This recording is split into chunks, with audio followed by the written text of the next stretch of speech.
nuit, le 13 juin 1983, près d'Anchorage, en Alaska. Ici, on est au bout du monde, dans un endroit froid, rude, mais où de plus en plus de gens tentent de recommencer à zéro leur vie, tentent de se refaire. Ouvriers, trafiquants de drogue, proxénètes, tout le monde se croise à Anchorage, et tout le monde essaie de s'en sortir à sa manière. Cette nuit-là, un chauffeur routier rentre de son service. Il pleut légèrement et il croise pas grand monde sur la route. Tout le monde est calfeutré chez soi, loin du froid ou du danger. Mais alors qu'il approche un grand terrain vague rempli de voitures à l'abandon, il aperçoit une silhouette. Elle est mal éclairée par ses phares, c'est compliqué de deviner à quoi elle ressemble. Peut-être une biche ou un autre animal qui rôde.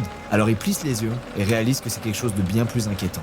C'est une femme qui court à toute vitesse et qui lui fait des grands gestes. Elle lève les bras le plus haut possible sans pour autant les séparer, comme si elle était attachée. Pris par la peur, le chauffeur accélère à nouveau. Il se demande s'il n'est pas juste en train de tomber dans un piège. Il veut juste rentrer chez lui après une longue journée de boulot, pas se retrouver dans un film d'horreur. Mais alors qu'il fait quelques mètres, la femme se met à pousser un hurlement. Un cri strident que seule une personne réellement en détresse pourrait pousser. Alors il finit par s'arrêter et ouvrir la portière côté passager. Il demande à la femme ce qui se passe et si elle va bien, et elle répond simplement « Il va me tuer ». Dans son rétroviseur, c'est là qu'il le voit apparaître. Un homme qui court à toute vitesse avec ce qui semblait une arme dans les mains. Le routier fait monter la femme et accélère pendant que l'homme continue de courir sur de longs mètres avant de rebrousser chemin. Le camion va trop vite pour lui, la femme est enfin sauvée.